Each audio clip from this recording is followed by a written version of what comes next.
Don't forget to like the video, share your thoughts in the comments and subscribe to stay updated with our latest video.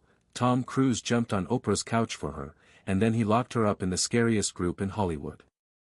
Now Katie Holmes is speaking out about the failed marriage that almost killed her.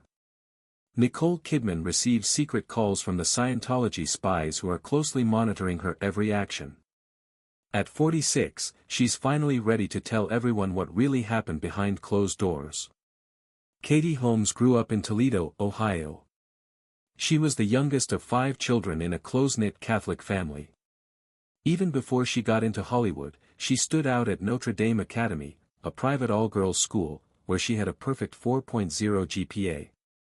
She was also involved in theater and performed in plays at nearby all-boys schools. In 1996, she got a perfect score of 1310 on the SAT, which was high enough to get her into Columbia University. The lawyer and former basketball player hoped her father would become a doctor. Katie did go to Columbia, but it was only for a short photography school over the summer. Acting was already drawing her away from that plan. She started her career when she was 14 years old and signed up for a modeling school in Toledo. This led to her going to the International Modeling and Talent Association competition in New York in 1996. It was her first real step into the industry. She had never been acting before and didn't know anyone in the business, but her natural talent made her stand out, and she was signed by a talent agent right after the event that same year. She made an audition tape in her basement with her mother reading the other parts while Katie performed. That tape changed everything. She sent it to casting agents while she was still in high school. Director Ang Lee was searching for people to play parts in the movie Ice Storm, which starred Kevin Kline and Sigourney Weaver. One of the tapes ended up on his desk. Katie was offered the part of Libet Casey in early 1997. She was working with big stars and making her movie debut before she even graduated from high school.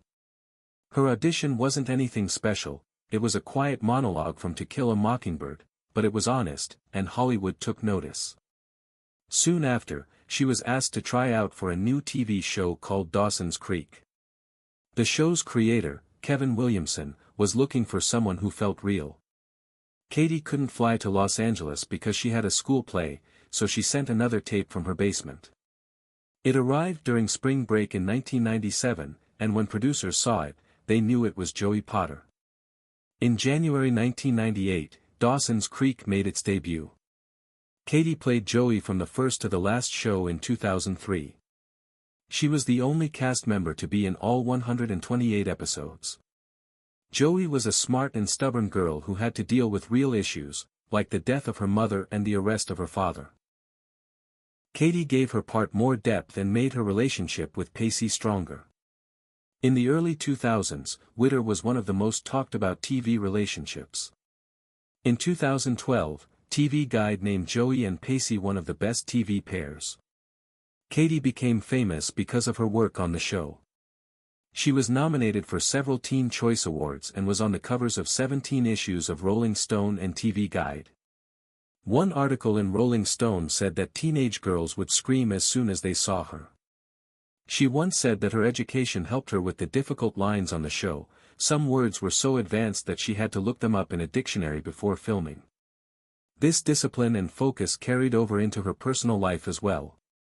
Tom Cruise was born in Syracuse, New York, in 1962. His full name was Thomas Cruise Mappa IV. From the start, his life was hard.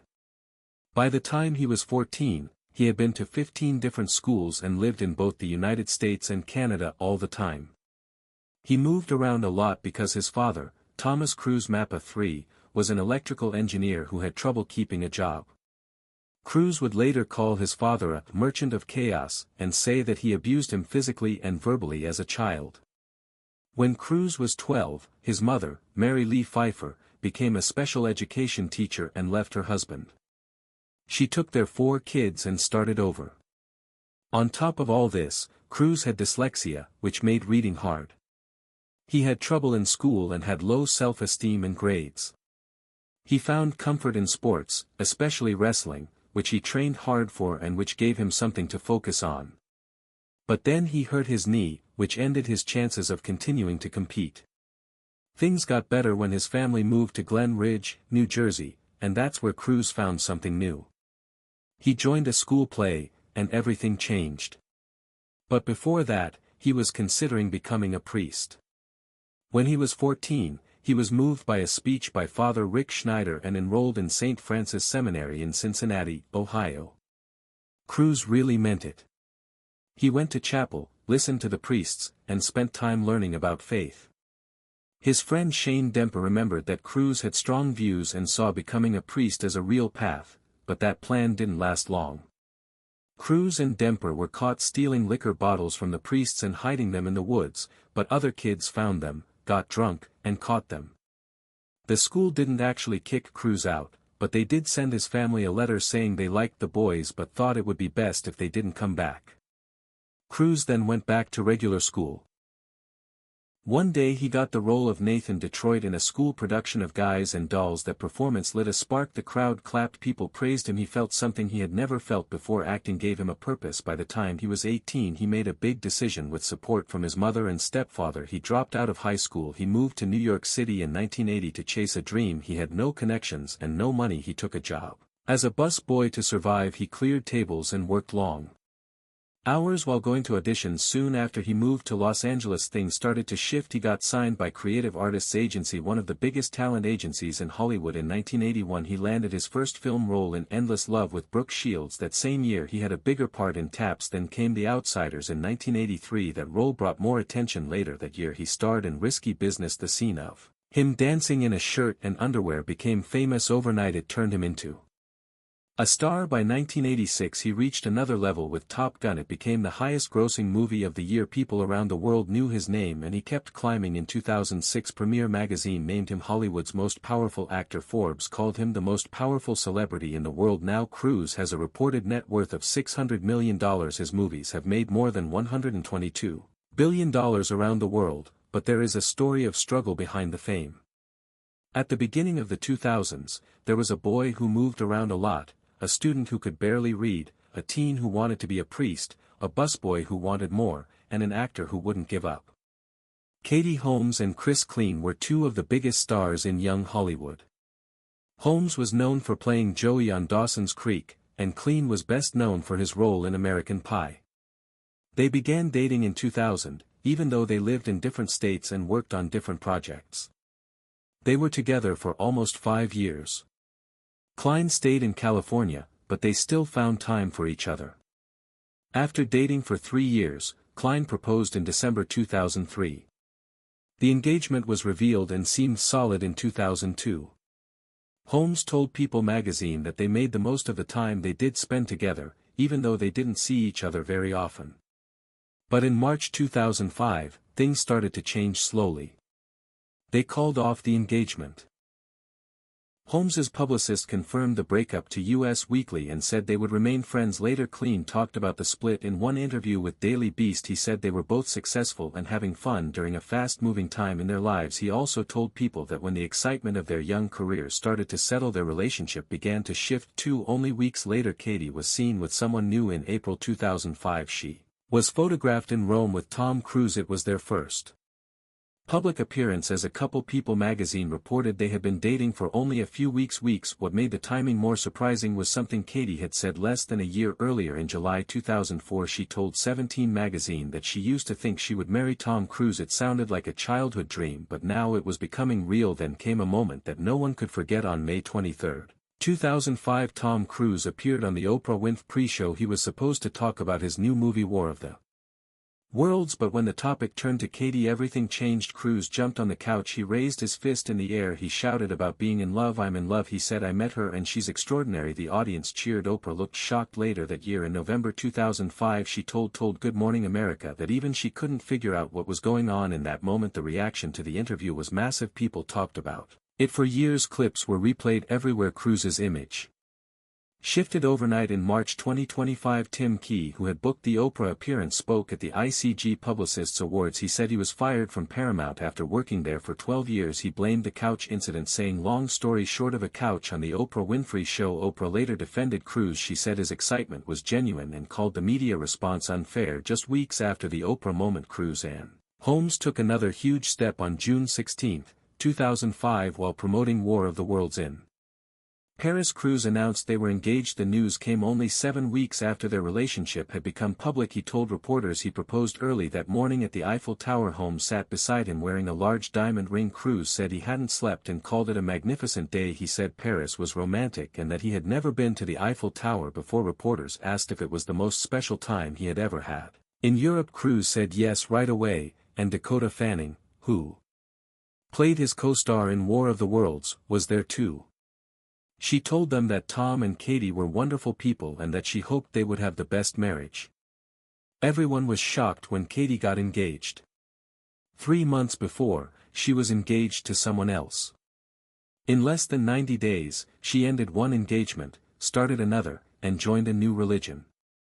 In an interview with W Magazine, she said it was exciting and helpful. Their relationship became one of the quickest and most talked about in Hollywood.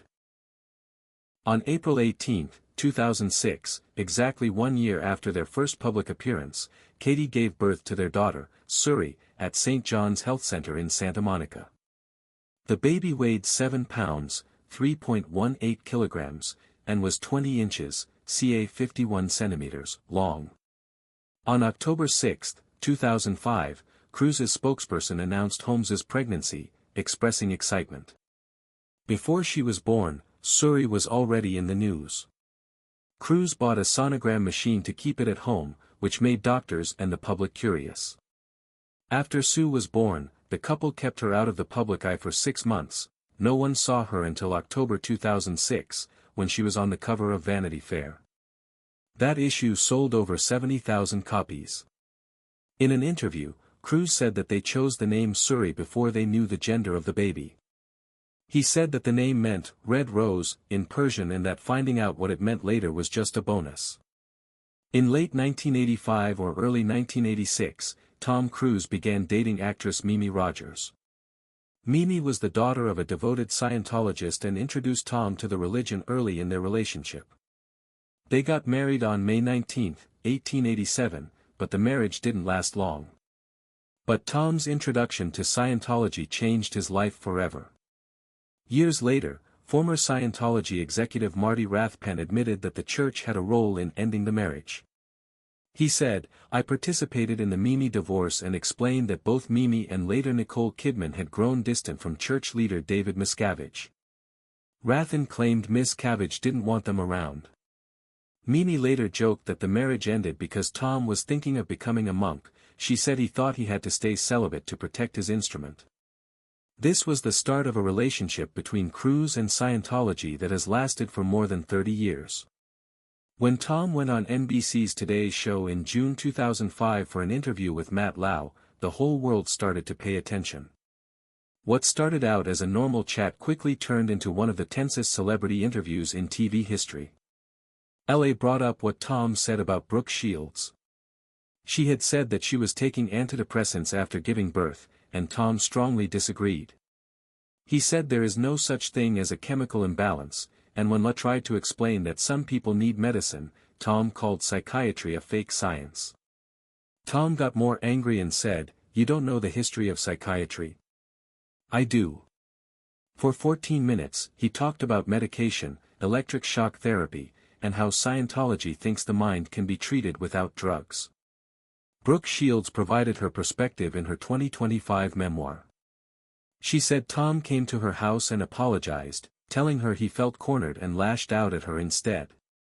Shields accepted the apology, but she said it wasn't the best apology in the world. Tom wasn't just brave because he believed in what he was doing. His friendship with David Miscavige, the boss of Scientology, gave him confidence. The two met in the late 1980s and became close right away. People in the church said that Tom's bond with Miscavige was very strong.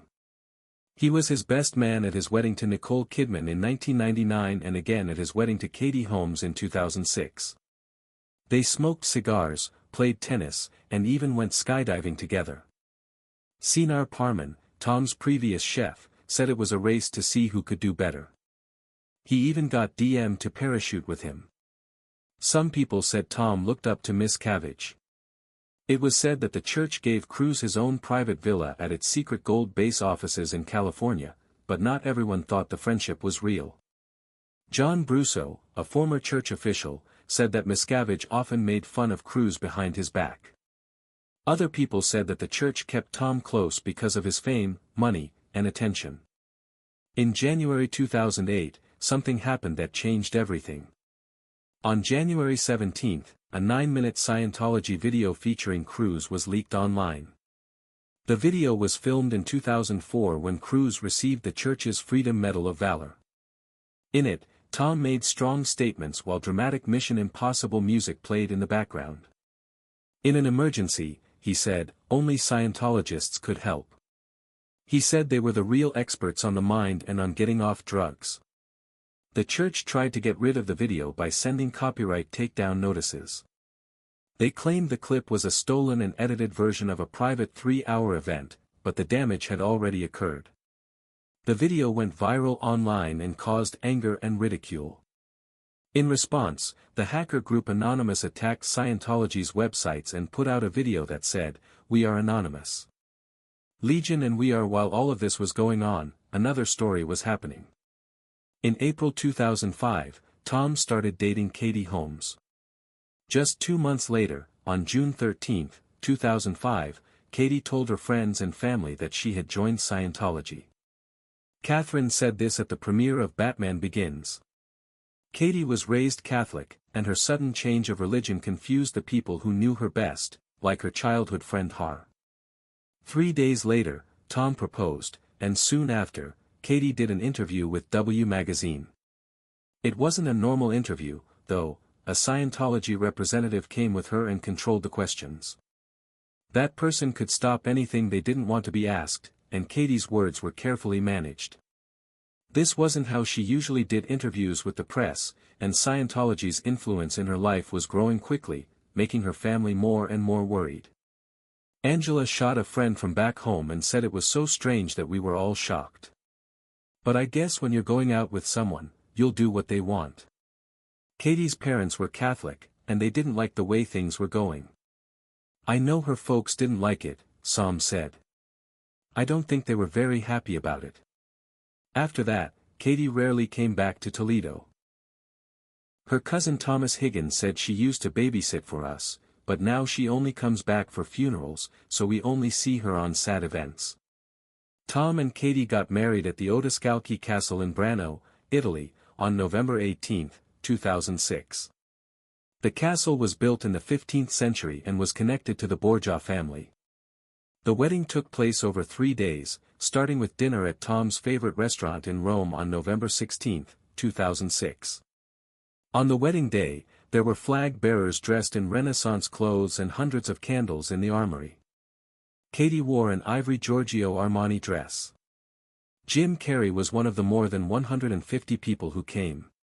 Joan Rivers and David Beckham at the gathering. Andrea Belli sang, and a 5-tier white chocolate cake was served. The whole thing was a media spectacle, but not everyone saw it as a party. Later, Leah Remini, who had left the church, said that the wedding was just a publicity stunt to support Scientology. She thought that the ceremony was more about the church than it was about the couple. Mary Wren, who used to be one of the top leaders in Scientology before leaving in 2004, says Katie Holmes felt like she was living in a dream world where everyone was watching her. The Stasi, East Germany's secret police, watched Katie like a prisoner. It wasn't merely a rhetorical statement, her presence was a constant topic of conversation. For 15 years, Tom Cruise's staff, including his sisters, were said to be more afraid of David Miscavige, the head of Scientology, than they were of Tom. For 15 years, they told Miscavige everything about Tom's life. They constantly monitored Katie, denying her any privacy. Her fear grew when she learned that Cruise wanted to send her to a Scientology compound called Gold Base, which is in Gilman Hot Springs, California. It spans approximately 200 hectares and serves as a training ground for the most devoted members. It's out of the public eye and very tightly controlled. That was the last straw. Katie decided she had to leave, but she couldn't do it quickly. She had to do it in a way that no one saw coming. In mid-June 2012, while she was in China, she started making plans for her departure. Her team gave her some disposable phones that she could use to call her lawyers in New York without anyone listening in on the calls. She used the phones to get legal advice and also to talk to Nicole Kidman. Nicole had a similar divorce from Cruz in 2001. They talked on the phone several times, and Nicole told her to be strong and watch out.